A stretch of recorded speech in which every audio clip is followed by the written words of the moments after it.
on this computer. I'm so sorry. And we are now, I think we're recording. I think so. Yes, says so. Okay, we're recording. So again, to get started, I'm Brian Carpenter, and we're talking about Adobe Spark today. All righty, go back so we can see the link in here. Right in here. One more. There we go. There's the link to the presentation right there, just for the recording's sake. Okay, norms for the workshop. I'd like you to keep your microphone muted. That'll help keep the noise down for everybody else and to be able to hear myself. I'm at home today and my children are at home as it's Pro D Day, and I've asked them to be quiet. So if you hear some noise in the background, that's my kids. And yeah, so keep your microphone muted unless you'd like to ask a question. Turn your camera on if you feel comfortable. It helps us build community. I can see that I'm talking to some people instead of just Janine. Ask your questions in the chat anytime. So in the chat over here, you can type your questions at any time. And at different points, I will pause and ask if there's any questions so that you can ask your questions. Understand that the meeting will be recorded for posterity, and I'm really glad that you're here today. 1036, about creativity. So this is, Adobe Spark is a technical tool that allows us, Adobe Spark Video, that allows us to record videos. And now video creation is got the technical part of it, and it also has a creativity part to it. And I'm going to ask you to find a piece of paper for yourself so that you can write down on a piece of paper the answer to the following question. Do you call yourself a creative person? Do you call yourself a creative? Okay. And I struggle with that because I am not a fine artist or a dancer or a musician. And I, until a little bit ago, didn't call myself, well, about 10 years ago, didn't call myself a creative. I had to work through that. Do you call yourself a creative? Next, how are you creative? What do you do that is creative? If you're a fine artist, then you could write down that I paint. If you play guitar, I play guitar. If you dance, that's great. If you hike in the forest and go and experience nature and take photographs, that's creative. Maybe you make videos. We're going to watch a video in a moment here. I have to actually unshare my screen so I can share the audio properly. I'll be right back with that. Share this screen with the shared audio and share. Okay, we're going to watch a video right now where John Spencer talks about a definition of creativity, that we need a bigger definition of creativity. Oh, not that one. Here we go, coming back. Did I share my screen? Are you seeing my screen, Miss Wasson? Okay, all right, so over here, are you seeing the slides? Yes, okay. All righty, so in here, we're gonna watch We Need a Bigger Definition of Creativity by John Spencer, and he wrote a book called Launch, which is a great book about design thinking, the design thinking process. Let's watch that, and then we'll carry on.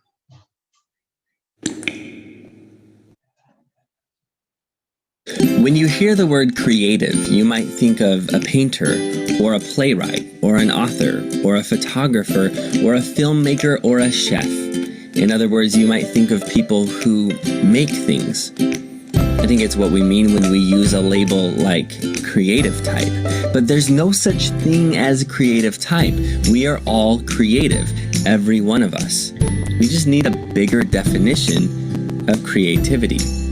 Yes, creativity involves making things, but it can also mean mashing up ideas in innovative ways. It can mean thinking differently about data and finding unique solutions to practical problems. It can mean hacking systems and tweaking things in unusual ways. It can mean exploring ideas and navigating information until you become an expert curator. It can mean designing systems that empower the creative work of others. It can mean creating change in the world by speaking truth and leading movements and interacting with people. See, each of these creative approaches shape our world in profound ways. And the more we see the creativity all around us, the more we are able to appreciate the creativity inside ourselves.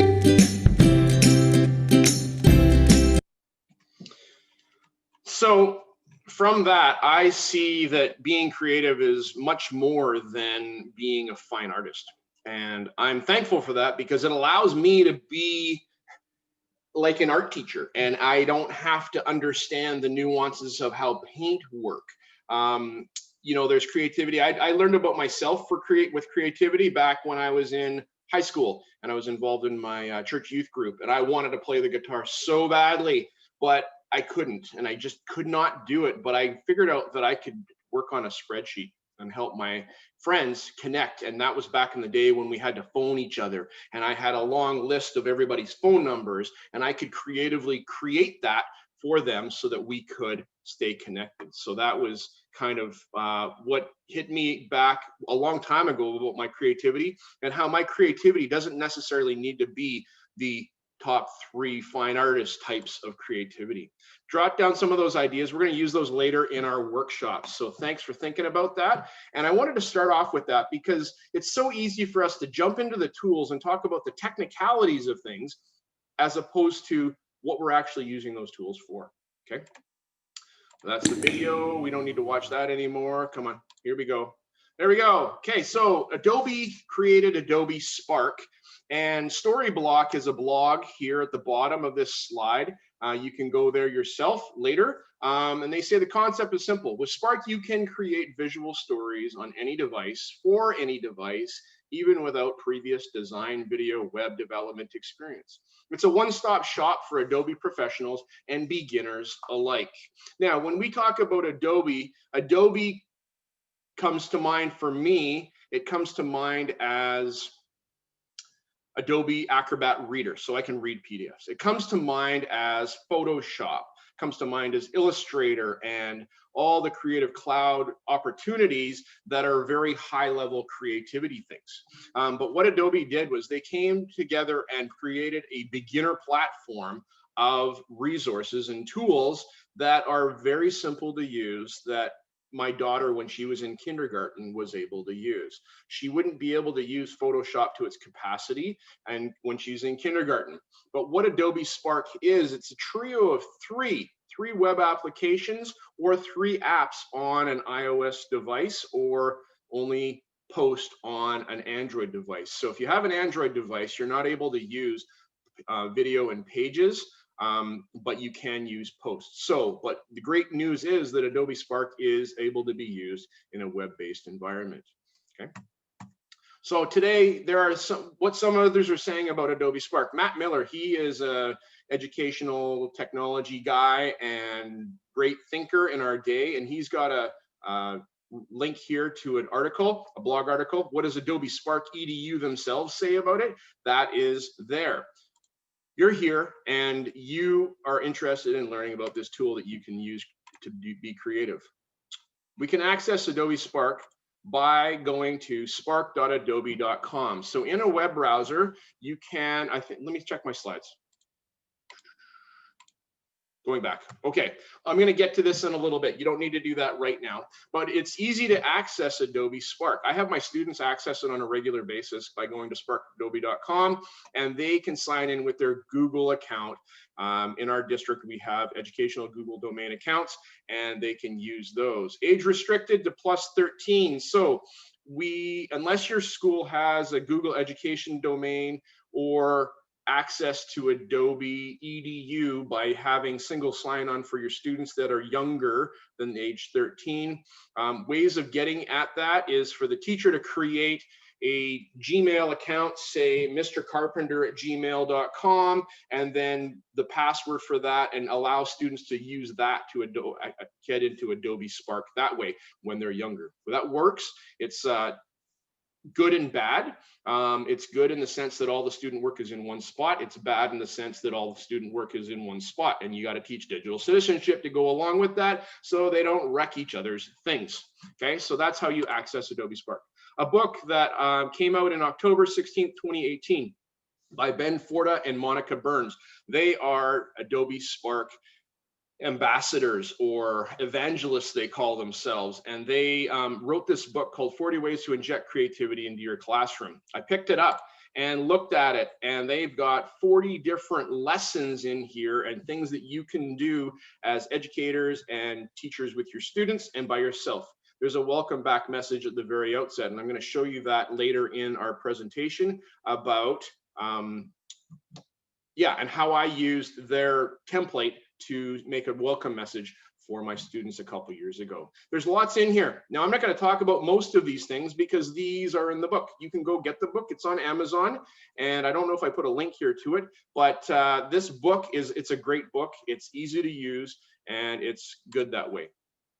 Before we get going in the chat, can I get you to put in the chat on a scale of 1 to 5, 1 being I'm very new or completely new, and 5 being I'm an expert with Adobe Spark. Just put a 1 to 5 in the chat beside your name. Like, type that in there for me, please, so I can just gauge where we are at. We've got a lot of 1s. That's good. It's exciting. It's exciting.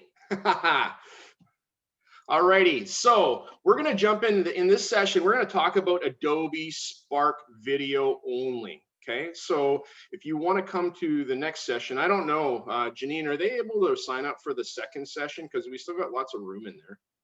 Can they change their registration or anything like that? I'm not sure. Registration is closed right now. I think they closed it up, so yeah. Maybe we could sneak and go get that link and share that with them in the chat so we could have some sneakers. Yeah, I will do that near the end. Sure, sounds good. So I'm going to teach Adobe Spark Post and Pages in the next session, but we're going to break it down right now just to Spark Video. Spark Video, this is what comes out of the review that's on iTunes about Spark.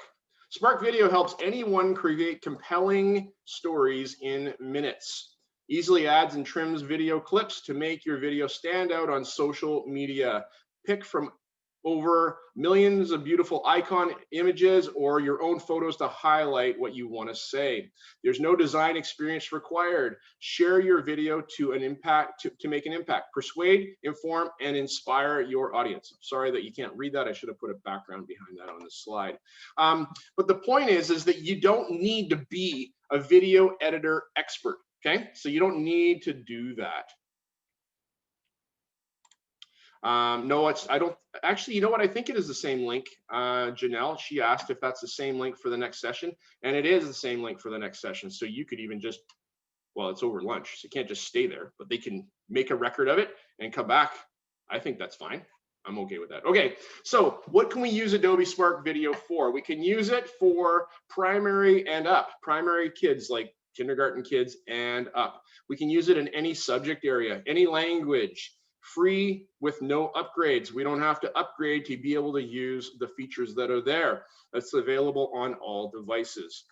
I use my iPhone primarily as my Adobe Spark creation tool. I do almost all of my stuff here.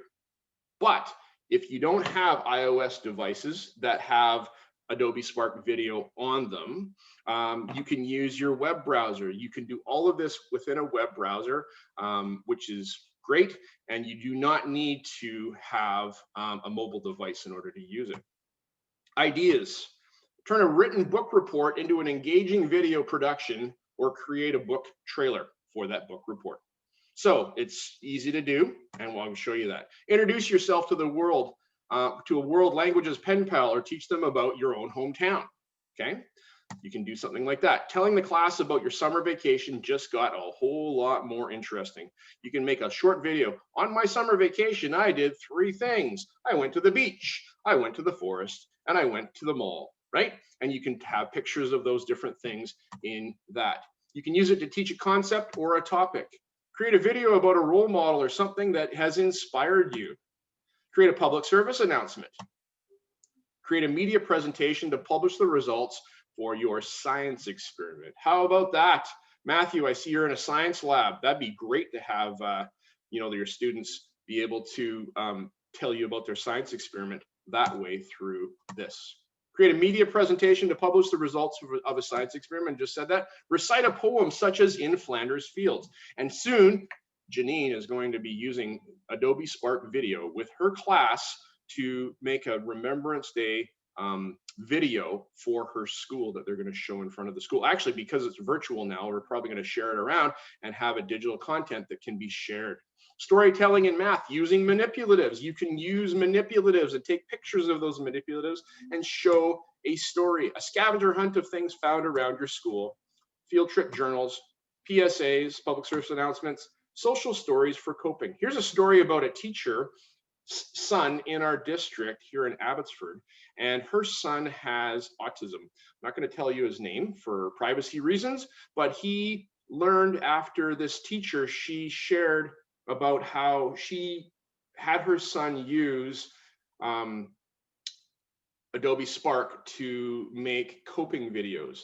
What happens when I get stressed out? What do I need to do? And he made these stories and would pick up her phone and on his own be able to make quick videos that were good for him, helping him cope with his world around him, that he could go back and quickly watch. He didn't need to know how to use iMovie or any of the other video editors, because this is that simple that we can use.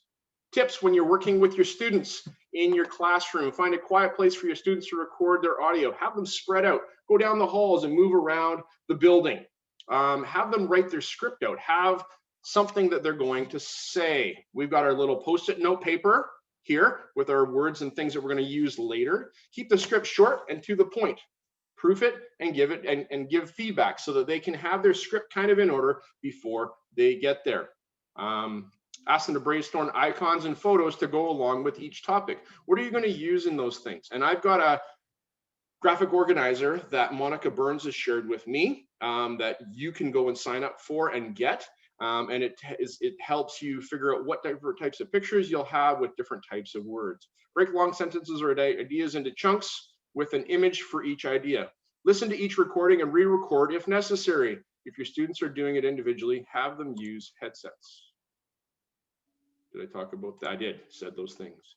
Alrighty, I'm going to show you really quick my welcome video and how I made a video using the template that Monica Burns and Ben Fortas said, and I'll share this. And we're not going to watch the whole thing. You guys can go watch all these examples later, but I'll just get started and show you. Hi, my name is Mr. Carpenter, and I'll be your teacher for ADST here at AVS.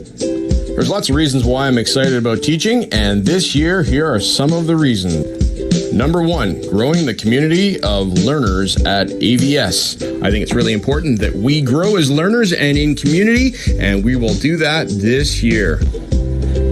The second reason is that I'm excited about seeing students become better than they were at the start. Growth mindset's really important, and growing is what we do here in school. A third reason is that...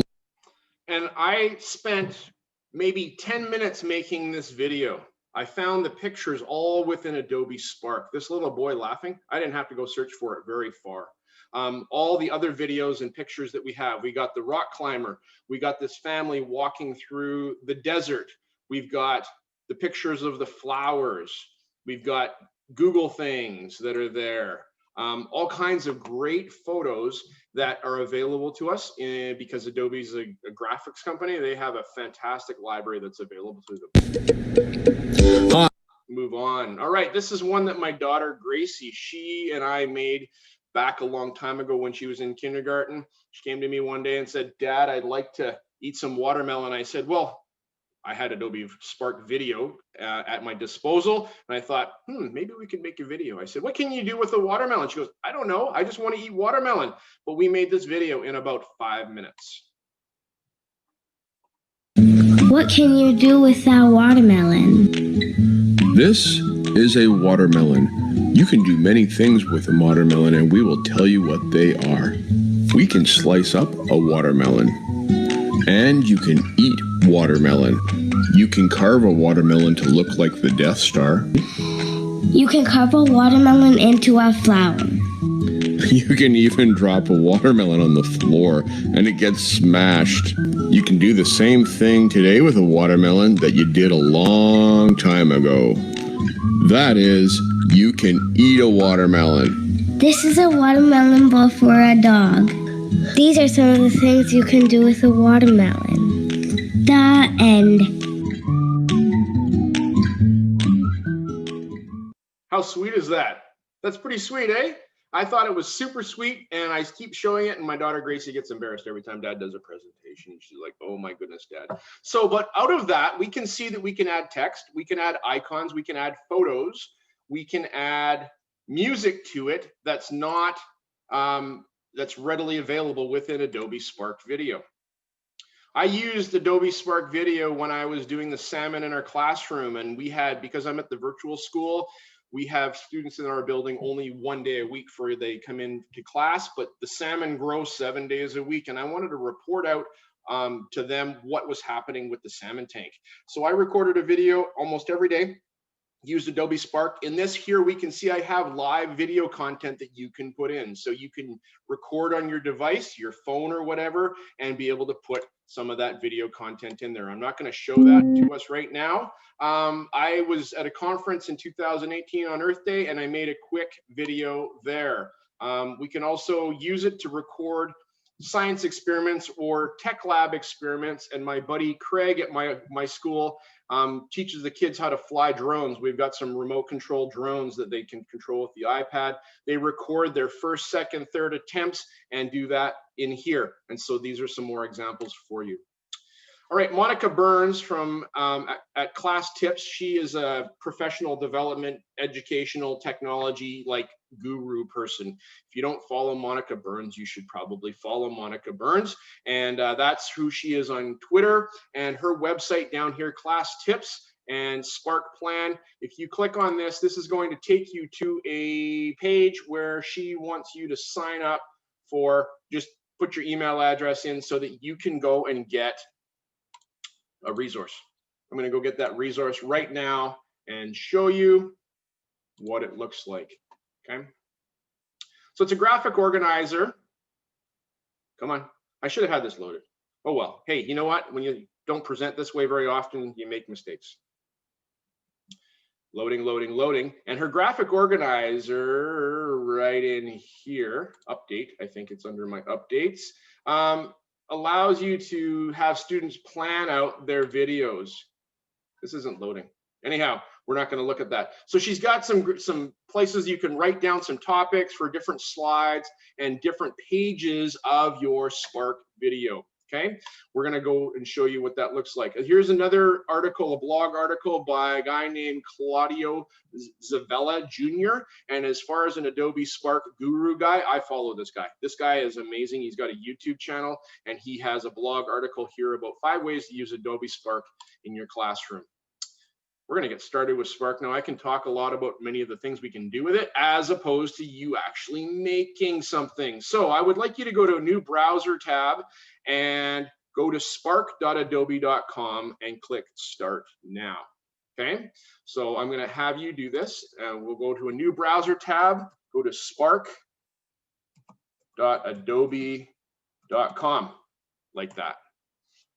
It's going to take us to a place that looks like this here.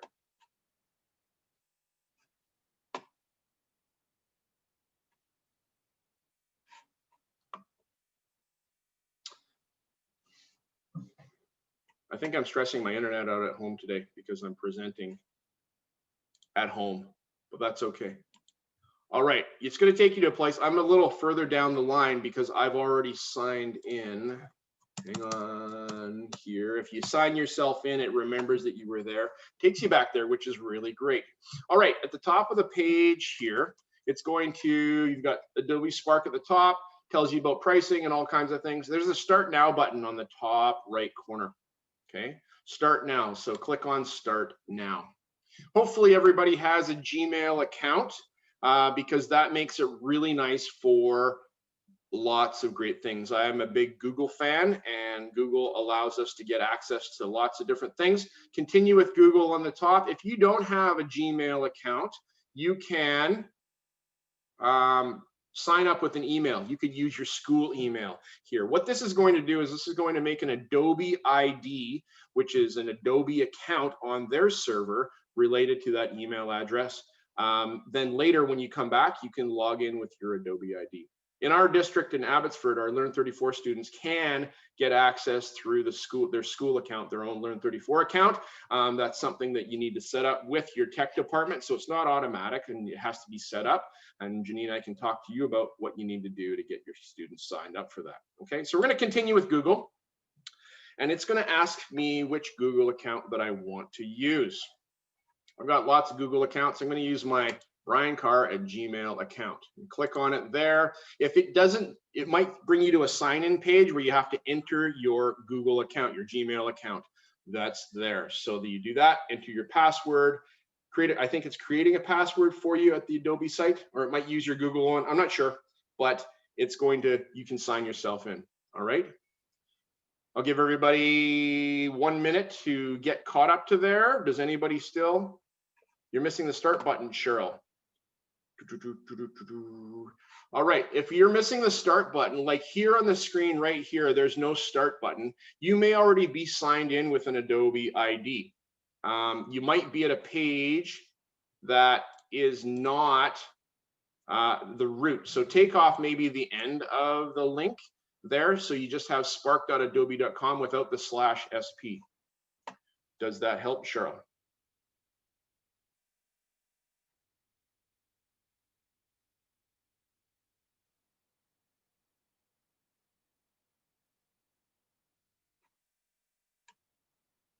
Maybe. You want to just get them to type an "I'm in" or something so you know that everybody's in? Yeah. Mm-hmm. Oh, is there a sign-in button that says maybe sign in? Now, the thing about Adobe Spark that I'm seeing is that they changed the layout of their webpage a lot. Like it moves around. So it's about being, process oriented and going, what am I trying to get at, as opposed to where is that one button? Did it move, right? Okay, so in the chat, just say I'm in if you are in, and what brings you to Spark. Now, Amanjot, there may be, just click that you're a teacher. You can answer some of those questions. And so there are different pages that come up as you go along. But at the end of it, it might be, there's the home there. Now, this is your dashboard that I'm looking at right here. I've seen it where students at the very bottom of all of this, there's a page that they're on. You have to go all the way to the very bottom to get started or something like that. And so they do change their layout sometimes, which is frustrating, but for free, I'm willing to put up with a whole lot of things, right? Because this is all free. All right, we got a number of you that are in. I think let's proceed. Shall we proceed? Are we good? Head nods? Head nods. Okay, fantastic. All righty, I'm going to go back to the slide so we can see what I've asked you to do. You're going to continue with Google like that there. I have a little video in here about signing in with your Gmail account that I recorded, so you can go watch that later if you need some help there. All right, let's get started. On the top right of that tab on that screen, there's a plus button. And I want you to choose video, I can't spell properly, and type in a few words of what to describe what your story is about. So up here, there's the start button, the plus button. Clicking the plus, it gives us a choice of a number of different things. Now, Adobe Spark is 3 web tools. There's Adobe Spark Video, Post, which is graphics, and a web page thing that I'm going to talk about in the next session. Okay, we're just looking for video right down here. Okay, so clicking on video. Once you're there, it says it's going to ask you, what do you want to make your video about? What do you want to talk about? It says every story starts somewhere. And this is a great way to teach kids about how to think about storytelling, because video editing is a very technical thing compared to English being the storytelling part, right? And combining those two things is important. So here's what happened, or type a topic for your story. I'm going to call this I am creative. So I'm going to make my story about me being a creative, and that's what I would like you to do as well.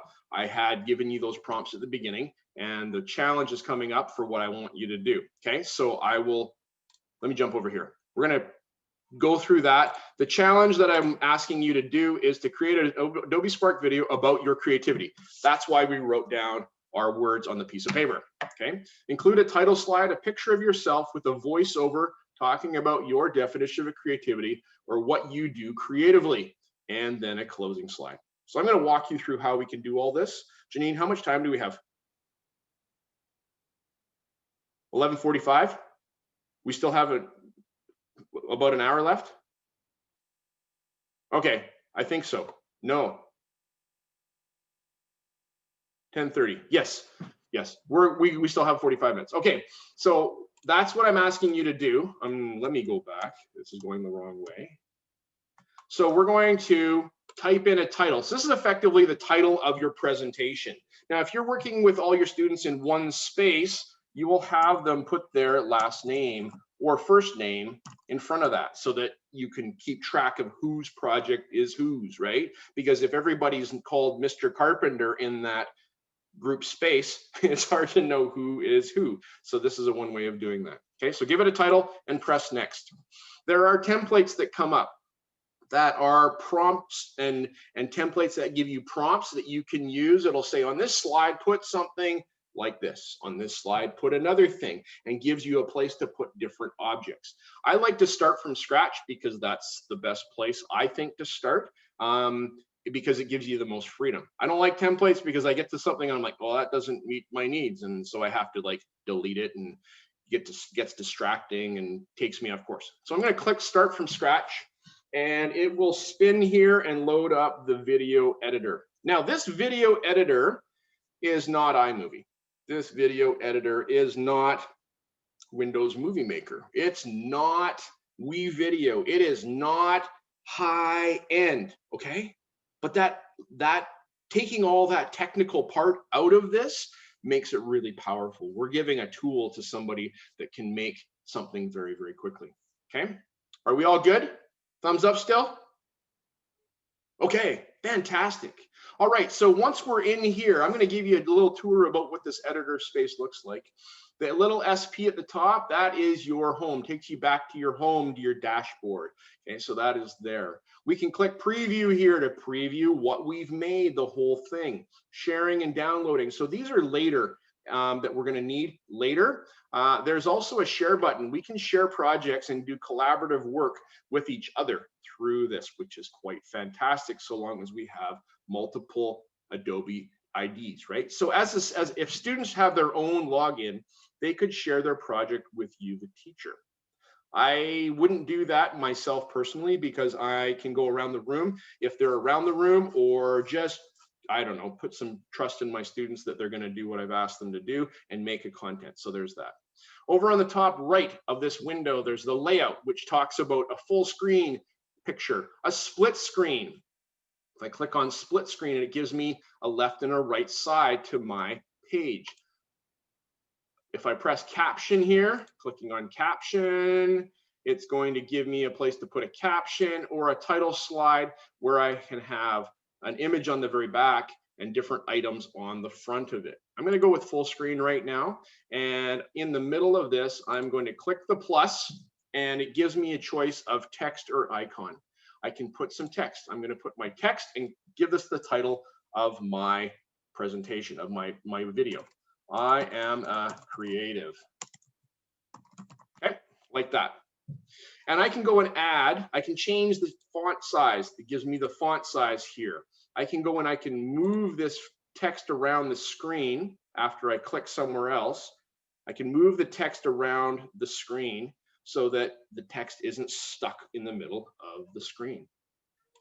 But for now, I'm going to put it back in the middle of the screen. The plus in the top left corner of that window, clicking on the plus, allows me to put in a video or a photo. Okay, so if I have a video of me painting a picture, I could put that on the back of this slide and put a video in there. The thing you need to do that's important is to have the content, the video content, on the device that you're working in. It is cloud-based. There are ways of getting it off of your Google Drive, but that's beyond the scope of what we're doing right now. Okay, so there's the video. But the photo, I'm going to put a photo. Now you're like, I don't have a photo of myself, and you don't have to have a photo of yourself right now. You can go do that later. You can always go and change these things. But over on the right-hand side, it says add photo. The top is upload photo. I like that the most because I don't have to deal with copyright images because I take the picture myself and I use the picture, okay? But again, I have to have that on my device. You can find free photos. Now, this is the one that I have students use quite a bit. Then there's a whole lot of other choices down here that I'm not going to talk about today, but finding free photos. If I click on find free photos and I type in creative, brings me a list of a whole bunch of great looking pictures on the right-hand side, okay?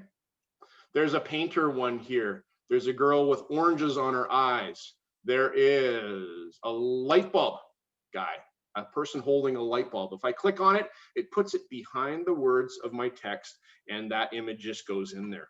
I don't have to tell it how to format it. I don't have to do much to make this look like this, okay? So with 2 simple clicks, I typed in some text and I put a photograph on the back of it.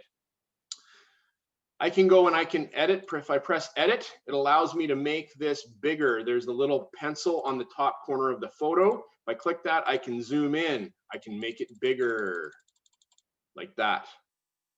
It moved kind of. Okay, so it did move. Now, around here, we have the watermark. Anything for free has a watermark typically. So unfortunately, you're using Adobe Spark, and I'm not afraid to say and tell people that I use Adobe Spark to make my videos. You can get rid of that, but you got to pay to get rid of that with an Adobe subscription. Okay, so I don't recommend that you do that. At the bottom, there's this microphone down at the bottom, and this is the magic of Adobe Spark. It allows me to annotate and with my voice a slide. Very, very simply. On an iOS device, on an iPhone or an iPad, this is even easier because that button, I can touch the button and it records. I'm not sure if it's going to record for me right now because I've got my microphone set up with Zoom right now, but I'm going to give it a try. And if I push the microphone, hold it down, oh, and it asks me if I want to allow adobespark.com to use my microphone, and I click allow. Let me try that again. I Am Creative by Brian Carpenter. Brian? Right. Yes. Just a question in the chat. They can't take photos. It has to be in the camera roll to upload it, correct?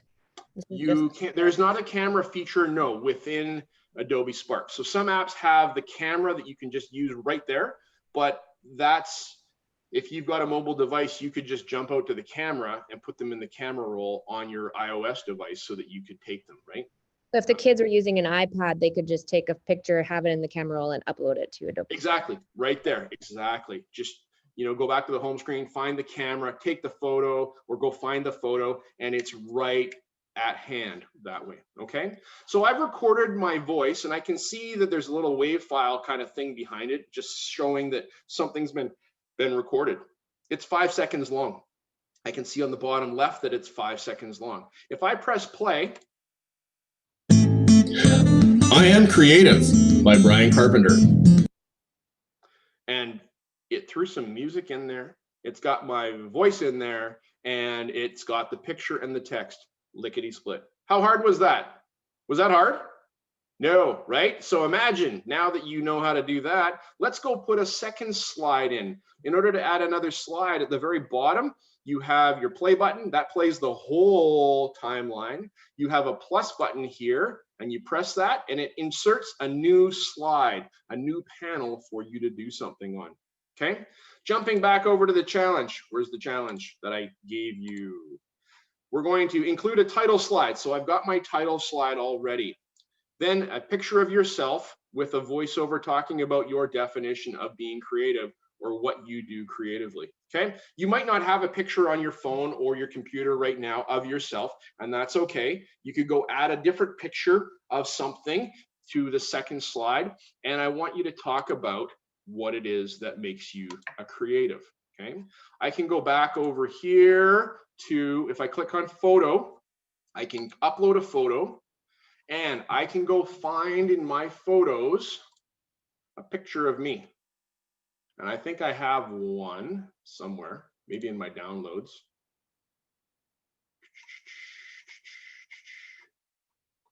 Any picture will do. Gotta find one, come on. Oh, there's a whole bunch of, here we go. There's me. I'm gonna use this photo, okay? So this photo of me, I upload it. This is me sitting on a rock overlooking the Coquihalla Valley, which was back in September when I was there, okay? I can take and I can move. Can I move this around? No, I can't move it around. But I could put in here, I could put in things that I'm creative about. So things that I do. I make videos. I take pictures. And I go fly fishing. Okay, so for me, those are my creative things that I do. Okay, I record videos, I take pictures as I'm out and about, and I go fly fishing. Doesn't look like I'm fly fishing there, but I am. Like, that's something that I like. Okay, so I can put some text on the screen, put a picture that's there, and I can talk about this. Now, when I press record with the microphone, Janine answered the question, Samantha's question. Okay, good. In the chat, sorry.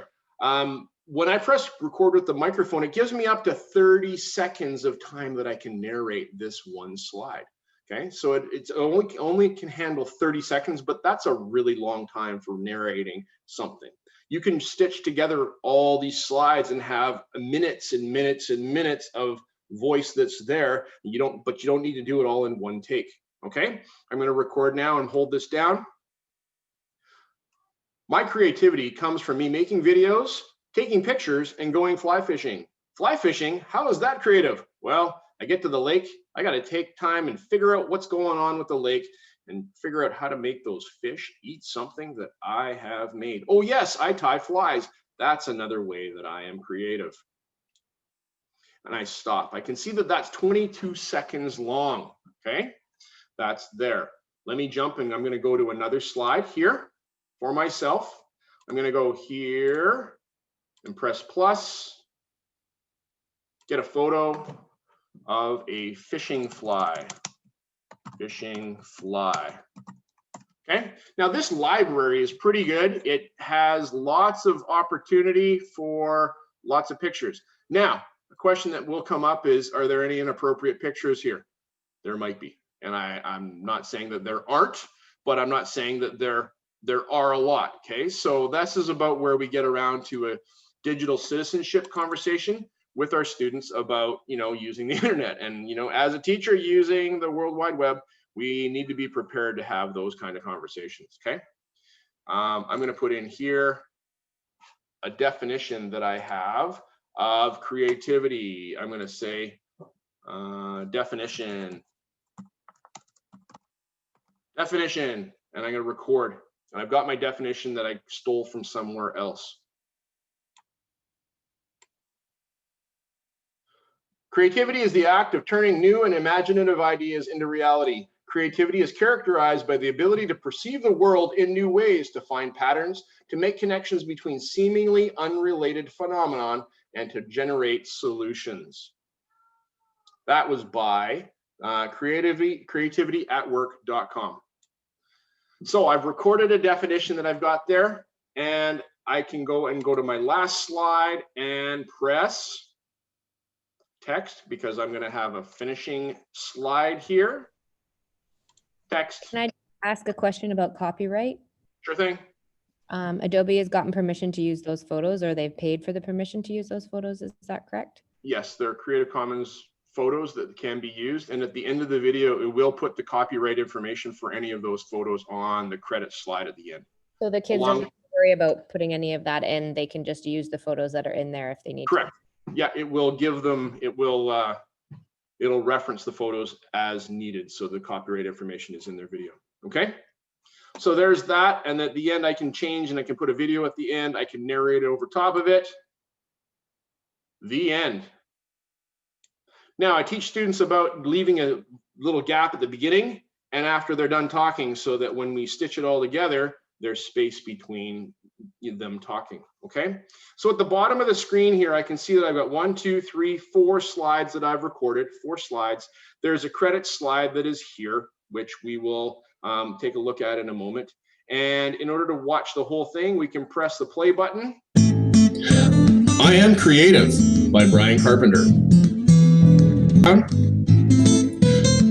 My creativity comes from me making videos, taking pictures, and going fly fishing. Fly fishing? How is that creative? Well, I get to the lake, I gotta take time and figure out what's going on with the lake and figure out how to make those fish eat something that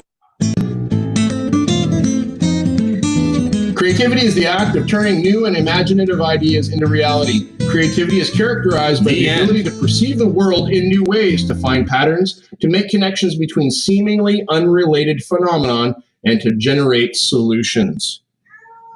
That was by creativityatwork.com. All right, so this is my preview that I've looked at. It allows me to preview and see what I'm looking at. Here's the link to that photo and the reference to that was there, and my untitled image was the one that I added of myself sitting on the rock, I believe. Okay, can press the X in the top corner, go back, and I can continue to do some editing. I can change the layout of my slides. If I go here and I go, I'm going to make this split screen. I click on the split screen layout for this. It splits it up. I can put text on the right-hand side and have a picture or a video on the left-hand side. Okay, so there's that. Once we're done to this point, we can go and share our work because we've created something. And now sharing is very simple. It's not hard to do. A couple of things we can do. We can share with a link, which is one thing that I would like you to do now, to share your creation that you made, if you've made a creation, by pressing the share button in the top center of the editor window. We can press plus here. Brian, can you just pause for a minute? Sure Did you say you can move the slides around if you don't like the order? Because that definition, I think, should go before the what you like to be doing for creativity. Oh, that's a good point. That's a good point. Okay, in order to move your slides around. Yeah.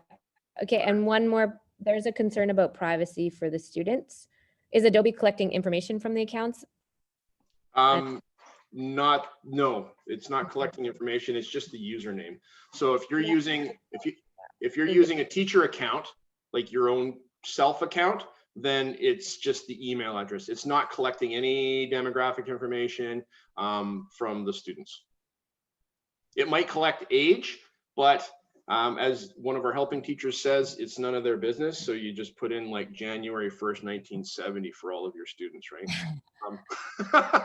I don't like that idea because that's me telling my students that it's okay to say things that aren't true on the internet, but that's one way that you can get around that. So I don't condone that behavior, but there's a way around that. Okay. All right. So moving slides, I go down to my slides, my timeline at the bottom. I click on the slide and I can simply move the slide to the place before my examples of creativity. Okay, so you can move all these slides around. You can move your title slide afterwards. So you come up with a great idea, but they're like, I need to insert something there. How do I insert a slide after something I've already created? I click on that slide so I'm seeing it, and I press the plus for a new slide, and I can see that there. Okay, all right.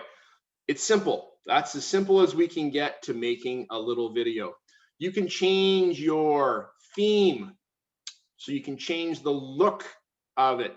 Now, it doesn't allow you to customize like your fonts and all of your colors, but there's a large variety of presets that are in here, and we can change those things that are there. Okay, different fonts. There are some choices in here as far as different shades of blue and things like that. So those are in the theme that's there. Okay. And it changes how the transitions between slides are. So this is just something you'll have to play with as you go along. I'm going to get rid of this. In order to get rid of a slide, you can take the slide and you can pull it up. And nope, there's not a trash can. That's in a different program. There's the three dots in the top of the slide in the slide timeline at the bottom. And if you click those three dots, you can delete, duplicate, or play your video from there. So I'm going to delete that slide because I don't want it anymore. Music. The music tab on the top right gives you lots of different choices for music. You can have the music on or off. Turn it off. I don't want it on, right? You can do that. You can add your own music. Now this gets into where do you get your music from? And that's another copyright conversation that you can have. You can go get free music on YouTube. You can have copyright places for that.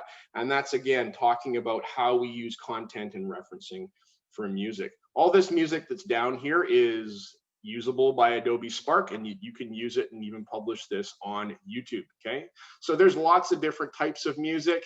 And if I click on one of them, I can play it once it stops spinning. But we can hear different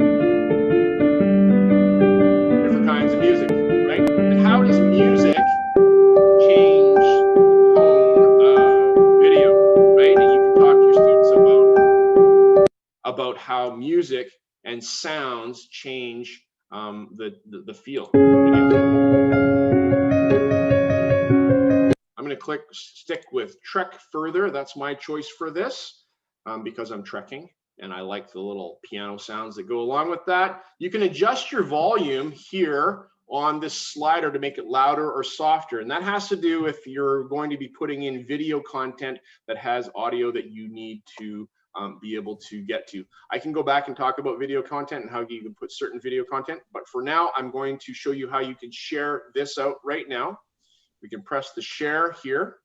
Brian, someone's just asking about changing the length of how long each slide plays, and I remember it's in there, but maybe you can just show that. If you have a picture, if you have something that's a picture, if you've narrated over it, you can't change how long the slide plays. But if you, let's add a slide here. If I click on this, the little time on the bottom right corner of the slide, I can take and stretch it out to make it longer, okay? I can go up to 30 seconds long, okay? So there, that's how you can adjust for an image. So if there's a video, you can't adjust the video length as easily. You can, and I'll show you how to do that in a little bit. But for pictures, this is how you do that, okay? All right, I'm done with my presentation. I'm done with my slide, my video that I've made. I'm gonna delete this extra slide that I have here. Yes, delete the slide. Okay, in order to share it, I can press the share button. I can publish. Now there's a new thing here, send to Google Drive. So if you've got a Google Drive, you can, I think, automatically, I haven't done this yet because this just showed up that I wasn't aware of to your Google Drive. But if I publish, it's gonna bring up a publish pop-up, okay? This is gonna publish it on the Adobe server. Now, it's stored on the Adobe server and it stores it, and we're going to be able to get a link out of this. Picking a category, I always pick education, tell my students to do the same. You can give it another subtitle. You can have your author name shown or turn that off. I have them turn both of these things off if they're going to be creating a link, and I press create link. It goes through and it'll render the video. It'll put the music and the images all together with your narration. It's going to render it all together, coming along. So it's going to build that. You have to keep this window open while it does that. It takes time. If your video is 6 minutes long with music and videos in there, it takes a while. Okay, so it's important to have a good internet connection to do this. In order to do things, go ahead. Is there a limit to the length of the video in Adobe Spark that you I have not run into a length of the video in Adobe Spark. So I haven't gotten into like the 5-minute. I've had students make 8-minute videos on their understanding of the Roman Empire, and they used icons all the way through to talk about the different parts of the Roman Empire. I've had students do videos about the different roofing materials that they can investigate and learn about for science in grade 4. And have different slides for those, and that I think was about 6 minutes long. I think I have that video. I'll show you where you can find that video about some more examples as in a moment here. So this is finishing up. It's going to create a link for me here, and the first part is to publish it. The second is to share it. I can copy this link, so I'm just going to copy it to my clipboard. You can publish directly from here. Put this link on Facebook, Twitter, Classroom, Google Classroom. If I click on Google Classroom, it'll open up my Classroom pop-up and allow me to put it into a specific classroom in an assignment, for example, or an announcement. Microsoft Teams, there's a number of different things you can do. I typically just go with copy. So I copy it because I can use that somewhere else. Someone's asking if you save it to your Google Drive, will it not be saved on the Adobe server? I am not certain about that. I don't know the answer to that. That's a good question, Jennifer. And if you go back, does it give that option to save somewhere else? I'm not sure. Let's go check that out. So I'm going to go press the X. I've got the link pasted there. If I go share and send to Google Drive, let's see what happens here. Wants me to sign into my Google account. I can do that here. I would guess that it's going to still save it on the Adobe server, but it might then download it. It says it wants to see, edit, create, and delete all of your Google Drive files. That's the trust thing. Add itself to Google Drive and view that. I'm going to allow these permissions here and see what happens when we get there. 10:30, we have 15 minutes. Everybody doing good out there? Yeah, it might be a backup. I believe the project still persists on the Adobe server. Let's see what happens here. Coming along. When you do this in a room with 30 students, you stress out the internet. Let me go look at my Google Drive right now to see if it landed in there. It's a good question. And that's the thing about web-based applications is you don't have to wait for updates to come out. They just come out and they're forced upon you. I'm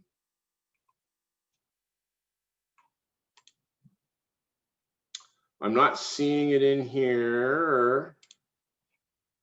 Share to my Google Drive. Let's see if I've signed in now. See what it does. It says was successfully sent to my Google Drive. So if I go back to my drive now in my recents, there it is right there. If I click on it, what does it do?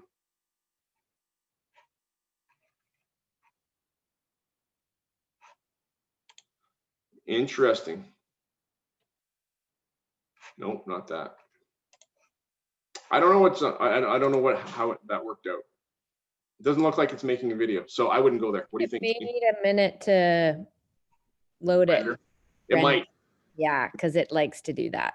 Yeah, right. So that might happen. All right. Another thing you can do is you can download. So when you download it, it's going to render the video again and download as an MP4 file. I really like that because now I have a video artifact in my hand that I can use somewhere. And I will typically go and shoot it up to YouTube.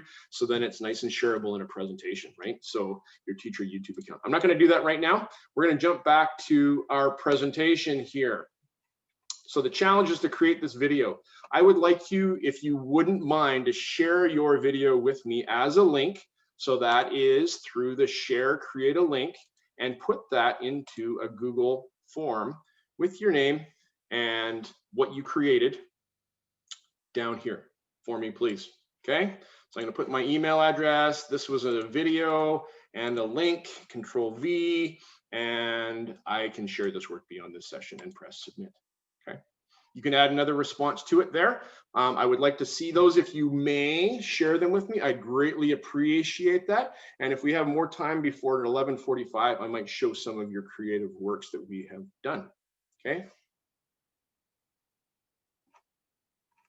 What's going on with the Google Drive over here? Has anything changed? Can you post that form in the chat just so they don't have to click on anything else, please? Oh, sure thing. Sure, that form. Let me go grab that form. I'll copy it here, copy link address, jump over to the chat, and there's the form for sharing your Sparks that we made. Okay. How's everybody doing out there? Good? Sounds good. I'm going to show you one other thing that you can do with video here. You can insert live video into your Spark presentation by adding video. You can also add icons.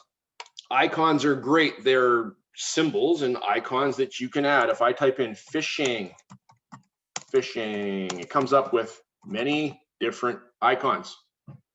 Okay, there's a guy fishing. I can click on that. You can't move these icons around the screen, but you can talk about fishing with your voice. So you can also put a background behind that of maybe a lake or something like that. So you can add different elements to each of your slides, okay? Recording over it like that. I'm gonna add a new slide and I'm going to show you that you can add video. Clicking on video here, like this. It says, hey, what do you wanna use for a video? Now I've got my different videos that I made here. I'm going to pick something that's relatively short, I think.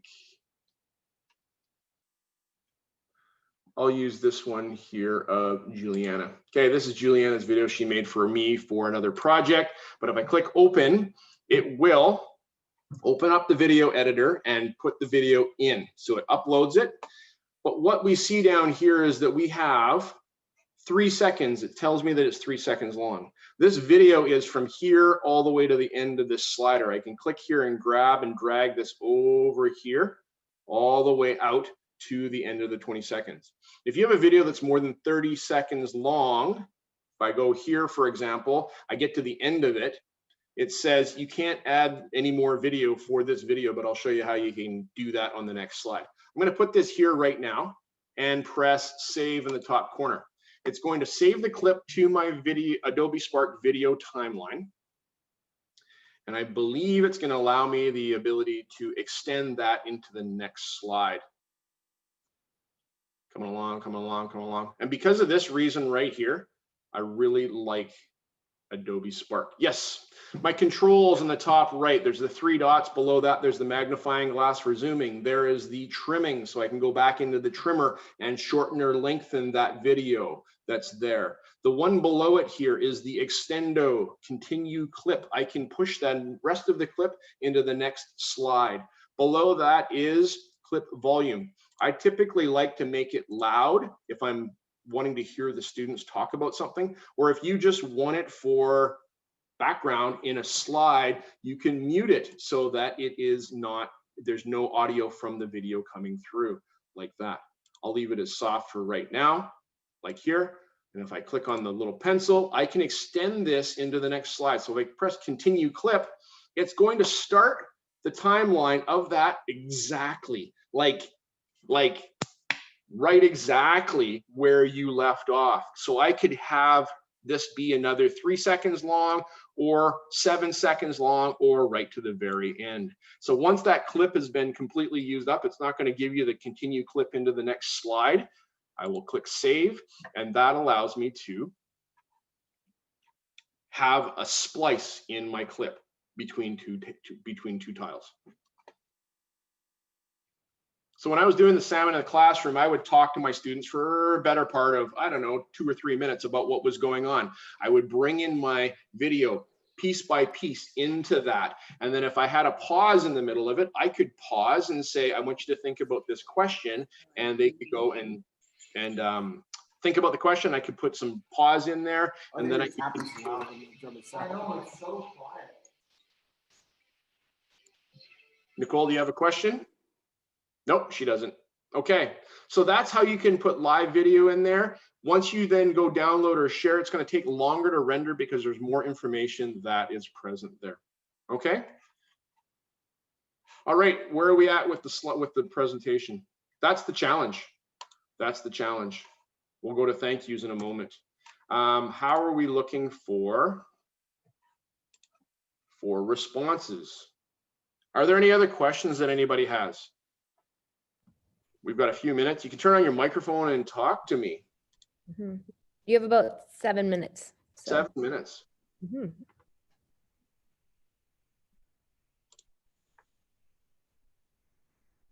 We've got 4 responses right now. We've got Janelle, we've got Lynn, 6 or 7 responses. Is it okay if I look at share somebody's video that they've shared? If it's, I'm just going to go to the spreadsheet and we're going to pick some links and can we watch? Is it good? It's good. I'm going to create a new spreadsheet off this form so I can actually go get the links.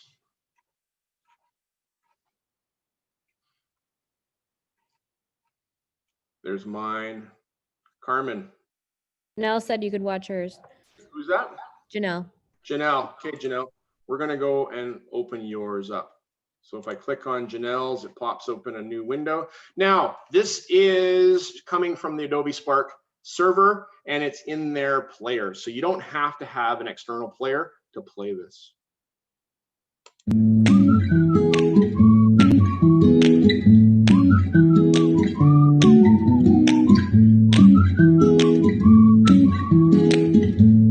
Yes. All right, big hand clapping for Janelle. Fantastic, being brave and putting it out there. Anybody else want me to share theirs? I've also downloaded it right to my computer so that I can upload it wherever I wanted to, which is nice to have it saved for other times and then it doesn't come up online. That's true, exactly. You can go and delete it and then it doesn't persist online. If you have deleted that content, it might be gone. It might be there forever, but I do download and I save my videos to my Google Drive so that I can use them otherwise. Go Can you ahead. answer that question in the chat, please? Is the link to the bit.ly that students create publicly or private only to those it is shared with? The bit.ly, I don't understand. Just the link that you copied and pasted right there. Oh, that's a public link. So that if anybody has that link, then anybody can look at that link. And the playback audio won't work. Any suggestions?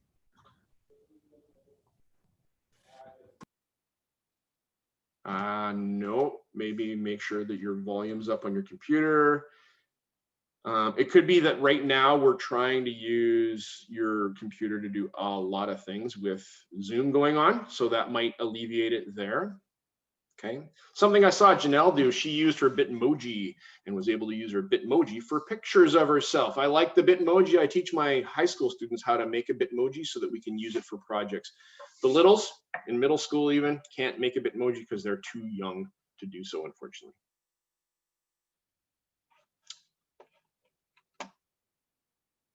Yeah, it has to do with how it's rendering, Janelle. So sometimes re-rendering it will help fix that problem. So Okay.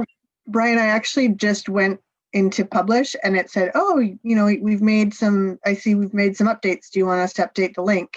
And I just clicked OK. So that's true. Okay, so that's the thing. So once you make that link, it is for whenever you published it. It doesn't keep it current and fresh.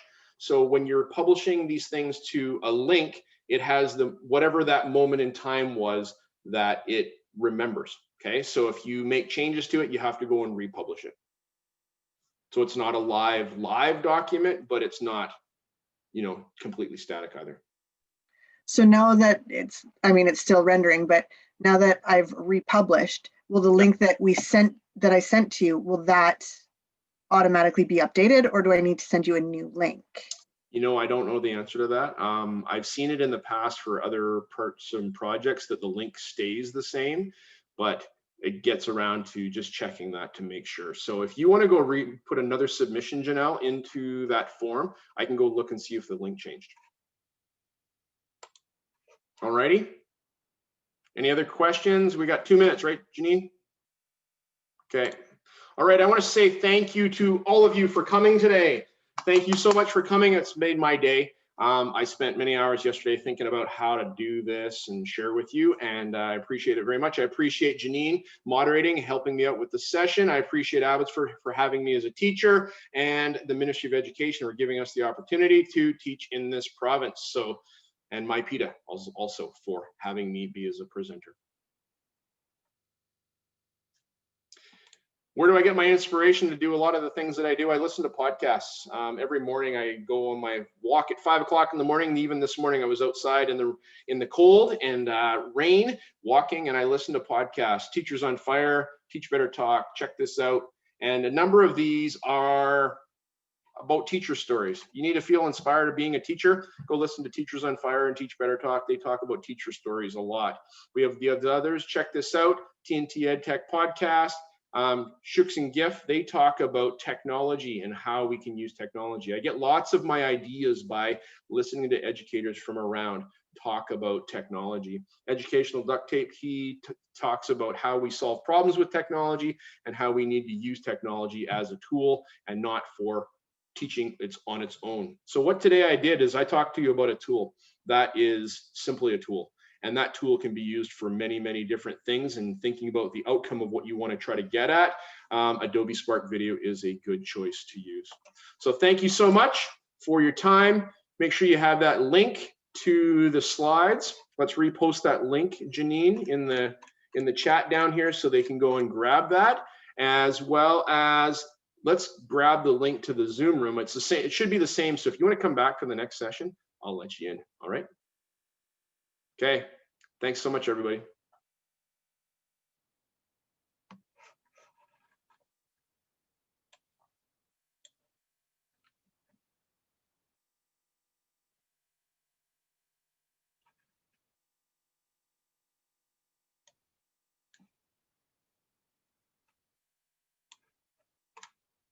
Also, don't forget to go try out bingo. There's two cool things in Marketplace and all those things.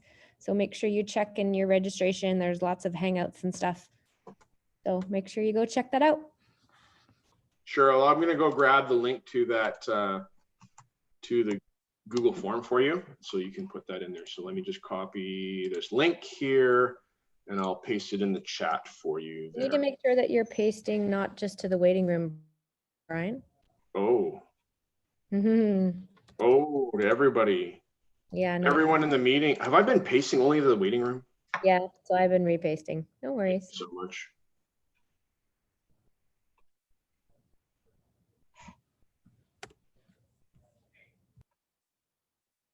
All righty. It's lunchtime. Go jump into some of those other sessions during lunch, and I will look forward to seeing some of you back here this afternoon for Spark Post and Pages, completely different than video, but still gets at creativity.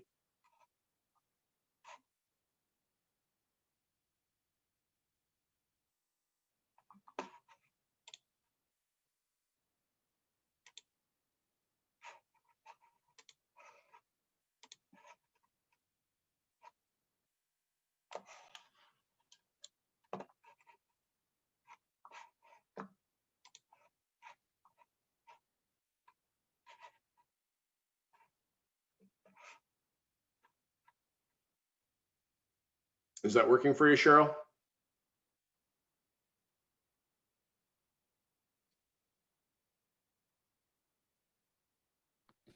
Sorry, I'm not used to the Mac computer I'm using. Okay. Yes, it has. Yeah. So I guess it's not, sorry for my silly question. I guess it's not an actual email. So how am I sharing the video with you? Okay, so there's a link in the chat. Yeah. You click on the link, it should open a Google form that looks okay. like. Sorry, sorry, you said that. Yeah, no, it's okay. It's all right. And it's asking, I'm asking for your email address just so I have a record of where you're coming from, right? Yeah. That's all. Sorry, trying to create and listen at the same time. I know. I know. I understand. I totally understand. I get pretty excited, and I find that I talk too much and we don't have time for creation. So I'm trying to work on that today. So hopefully it was a little bit better.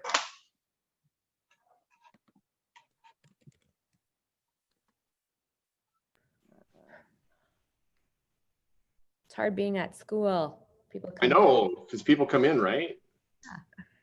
PE teacher's like, hey, I'm like, no. Go away. Hey. You gotta turn out the lights, right? Yeah, I had the turn out the lights and lock the door.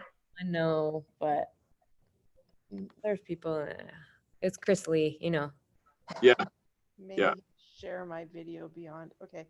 Well, I wasn't really able to listen to the sound, so I don't know what it sounds like. It's okay. This is a first pass, and this is the first time of trying to do this, and so that's fine. Okay. And I didn't listen to your subject either. If you go back and listen to, like, his slideshow is really good. It has lots of good links in it. So, and lots of directions. So if you need to refer back to that, and you can always email Brian too. So if you have a Yeah, problem. no, the sound was just a computer thing, and Yeah. it'll take me a while to follow the directions to get it. Yeah. So Cheryl, I see you sent me the bit. Pardon me? You'd be surprised how quickly the kids just do it. You don't What even did I need to do? do anything. Oh, did I send you the bit link? You did. So submit again and send me the Spark link if you can. And if you can't, you know what? It's all good, Cheryl. It's all good. Sorry. It's okay. It's okay. Yeah, I'll get this. This is good for me. Where is it?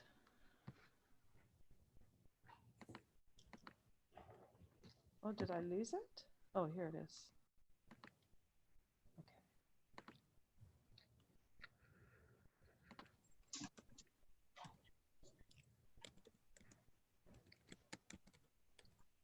Janine Bree says hi. She came and said hello to me. Okay. I'm going to actually stop recording now. We're stopping the recording.